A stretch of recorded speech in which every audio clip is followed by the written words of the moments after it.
Hi, and welcome to the Never Cast Off podcast. My name is Debbie. I'm known as Deb's Destiny on Ravelry, Instagram, every once in a while, Facebook, and Twitter, but I don't know my name on Twitter.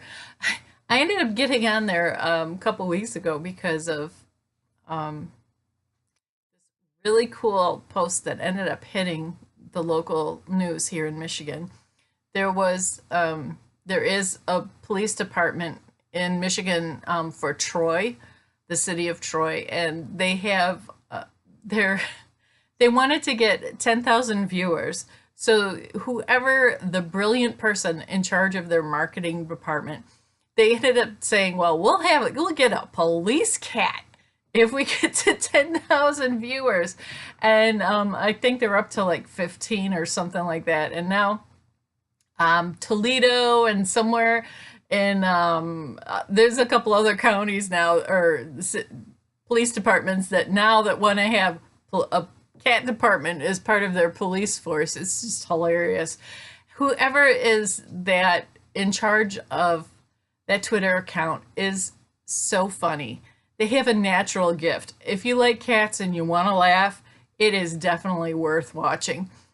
But this podcast is a knitting, spinning, crocheting, and other DIY type podcast. I'm not going to be talking about crocheting today. Sorry. Um, and I just want to welcome everybody back and anybody who's new. Thank you so much for viewing. This is going to be a shorter episode, and what I'm just catching you guys up with what I've been doing the past few weeks. The biggest news I have is I released a pattern. Yay! Oh my gosh, I'm so excited to finally release another pattern. It's been a while. It's been way too long. So this is this stained glass 3/4 cape. This one right here, it is live.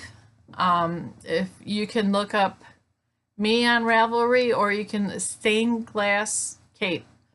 There aren't any other stained glass capes on Ravelry. There's a few other items that have stained glass on there. For being faithful followers of the podcast, I want to make sure that I'm giving you guys the best discount that's out there for my pattern. So I wanted to give you guys a 60% off and coupon for one of my patterns. You don't have to pick this pattern, but I'll let you choose whichever pattern you like. There still are 3 out there that are out there for free. There's codes in there for the 3 that are free. But this one, so for stained glass, I'm going to be starting a knit along. And that's going to be starting April 15th. And that's my kitty. That's what he's been doing at like 4 o'clock in the morning. He's cute, he's darling, but not at 4 o'clock in the morning. Sorry, that was random. So April 15th, I'm starting the knit along. There are a few of my testers who have moved from the test thread over to the knit along thread. And I'd love to have you guys knit along with us, and I'll see you there. Another pattern I've been working on is this one right here. This project is done, but it's the pattern's not quite done yet. I still have to take some pictures, and still's got to get tech edited and stuff. Yeah. It's not 3 o'clock in the morning, baby.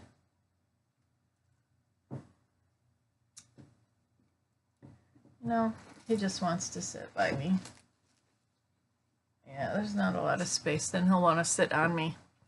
He wants to say hi to you guys. He likes you guys. He's my social boy.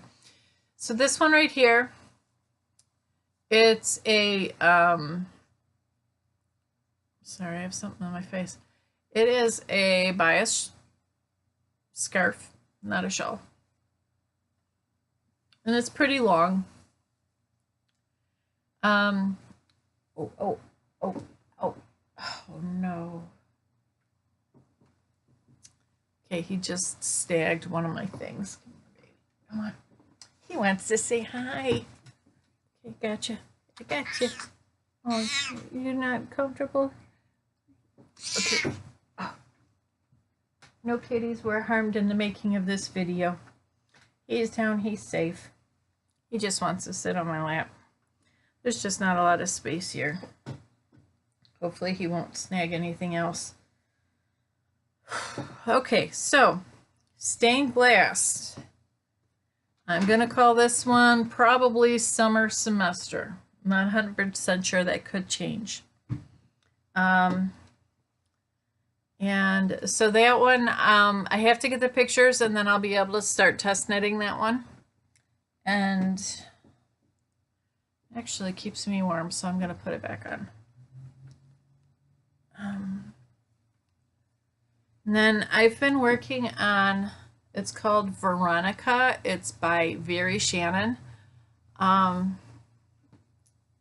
Sorry, Rusty. See you at 3 o'clock in the morning. I'm sorry, he hasn't been letting me sleep the past few days. Poor kitty. Okay, so it's called Veronica. I love this type of big and baggy type style. It's just, I love it. It's not always very flattering, but if I solely worked on this, I would be able to finish it by probably within a week. But I'm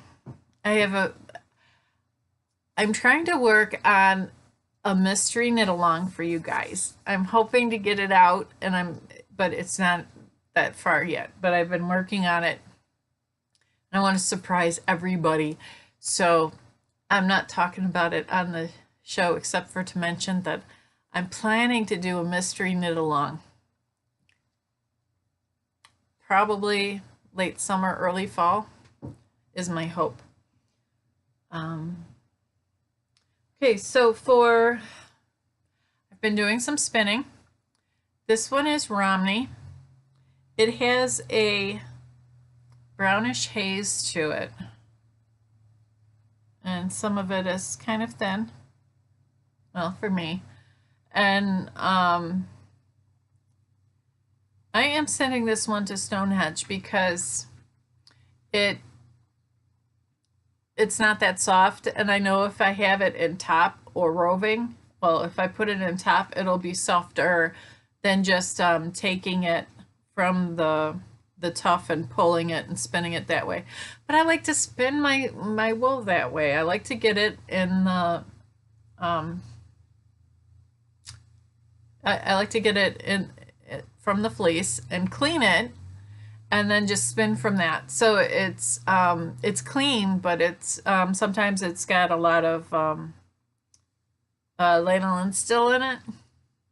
Still haven't quite figured that out. I think I need to start putting it on the stove and boiling it a little bit, which I want to do that, but I want to, I have some cornmeal I'm working on that I want to get it all into a skein like this and then put them all in the pot at the same time, up to about 180 degrees or so, just to try and get some of the lanolin out to see if that helps. It'll be fun to measure it before and after to see how much weight on it I lose. This right here is Polworth. This is not a full, oh, what is that called? Spoolsworth. It ended up having these like little tiny daggers, and you'd be spinning and then all of a sudden, ow, you know, and the thorns would just go right in your flesh. And so this one's going to Stonehenge too. Yeah. And hopes to get out some of those little daggers so that my fingers don't get daggified as much. Okay, what is next? I ended up taking some wool that was from the Woolery. It was Polworth 85% and 15% Tussa Silk. And then I ended up blending it with 50% merino, 25% bamboo, and 25% silk. So it is soft. But what happens with that blend, it's part animal fiber and part plant fiber. Well, and then silk is bug. So I wanted to dye it with the animal dyes, but then I also wanted to dye it with the plant fibers to try and see if I could get a different effect on it and to see how it would react to the different dyes. So I've had a few people that have said, please let me see what happens when you finish it. So here we go. This is almost close to the actual color, but the part that's a little bit further away, that's pretty close to the color, not the one that's close up by the screen. So it's a light blue, which that one would be the Polworth. That I dyed with I dyed the animal fiber with blue, and then the plant fiber I dyed that with red. So just so you can see, the Polworth is the one that kept the blue the most, and then the one that the merino with the bamboo and silk is the one that picked up the most on the red, creating a purple. But because it had the merino in it, it still kept a lot of that in there. I don't know exactly how many yards this is, but that was fun. And I've realized I don't really care for dyeing cotton very much. I don't like the process as much as I like dyeing the animal fiber with the citric acid. I like that. I like that part. So I had fun with dyeing some stuff recently. So with my aunt's yarn, Cordale, I ended up dyeing two different kinds. So I used the same red and blue animal, not, I'm leaving the cotton stuff alone for now. Use the same colors, same fiber, but this one I started with the pink, well, with pink or red, and then this one I started with blue. And then my goal is to use these and to somehow probably create like a faded something for like a jacket. And I just think that this is going to be beautiful for those two together. Then I ended up dyeing some sock yarn. I had a lot of fun with this one. I saw this one is a blue, red, and a black. And I just had a lot of fun with this one. I wanted to show you guys it loose because you see it in the skein and it just doesn't really show the beauty. And like for me, I like being able to see it. So in the skein it's pretty, but being able to see it out, it just, you can tell a little bit more about it. So this is one. And then I had some mini skeins. So as I was going along, I did some with the blue, I did some with the red, and then with the gray, and then some of the all of the colors together. So I had fun with this. I really enjoyed this dyeing. Then I grabbed some other kind. This is a wool. It's not a superwash. It's a soft wool, but I'm not sure the type, but I know it's wool. Very, very soft. And so what I did with this, took about 5 or 6 skeins, and I went from blue to pink with this. And what I did is I kept the corners of them similar so that I could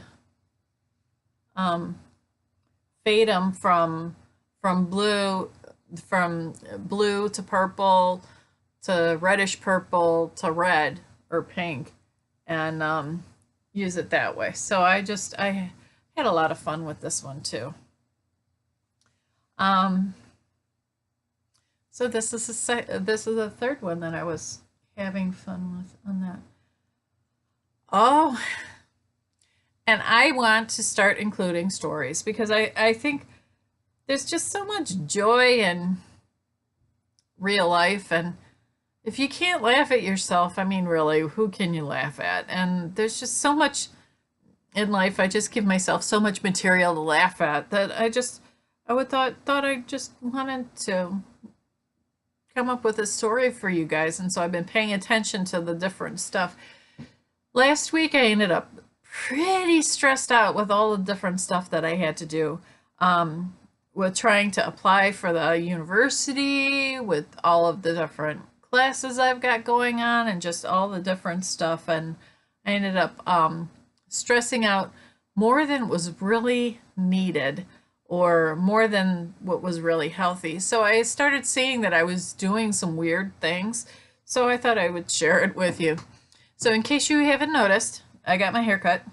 There's no ponytail. This is it. So I got my hair cut.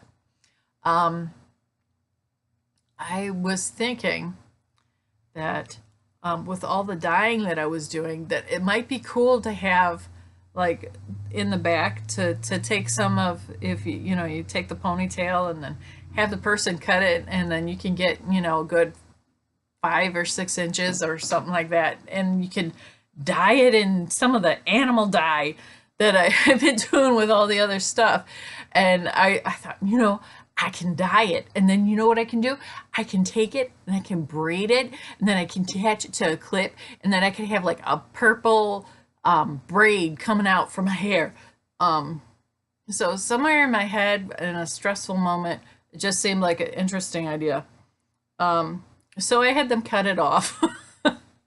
So, no, this is my ponytail. Yeah, it's not attached anymore. And I realized that most people don't go around asking for their hair like that. I have donated my hair in the past, but this is not long enough to donate. The folks that donate need like 10 or 11 inches, something like that. And I just don't have the patience for having my hair grow out that long. I just don't have it in me anymore. So it's really interesting when, being somebody who's excessively sarcastic, I mean, I speak it fluently. Somebody said, "Did you get your hair cut?" No.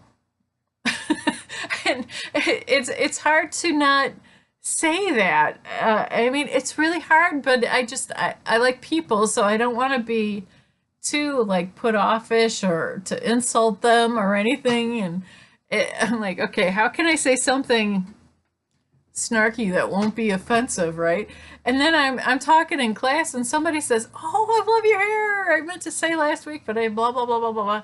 And then the teacher says, "Oh yeah, with some people you just really never know." I mean, all I did was wear it in a ponytail, and then all of a sudden I'm wearing my hair down. So she's like, "Yeah, I just wasn't sure if that, somebody just took a bath that day and it was just different." I'm like, oh my gosh, are you telling me you didn't think I bathe regularly? For the record, I do. I bathe regularly. Okay, so it just was hilarious. The different comments, and I don't mind. Ask me anything. I'm good, but between friends. No, it was funny.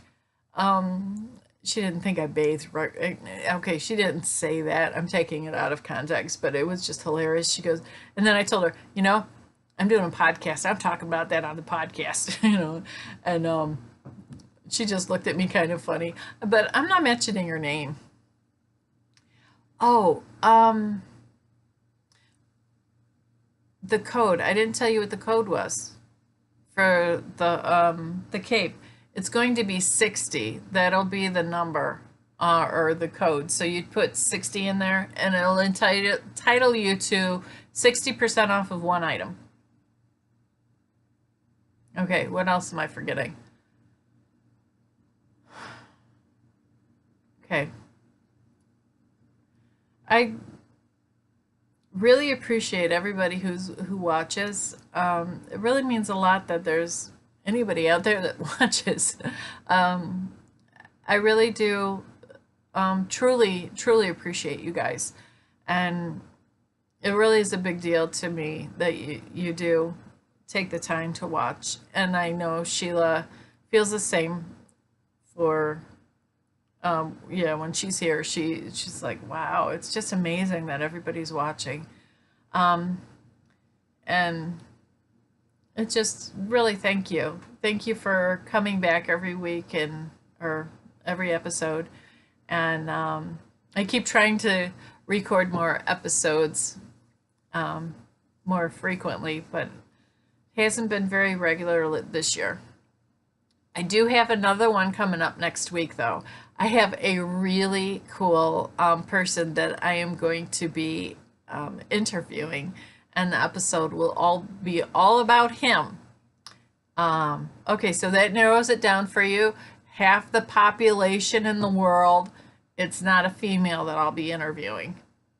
Okay, but with it being a knitting community, that really does narrow it down a lot. He's an indie dyer, and I am not going to announce it. I am going to just say that much, and I'm going to keep on cruising. So I think from here, all I'll be doing is just rambling on. So as if I haven't been for the past 21 minutes, right? Okay, so I wish you guys a wonderful week. Whatever you're doing out there, I just hope that you have a wonderful week and things that the sun is shining in your life.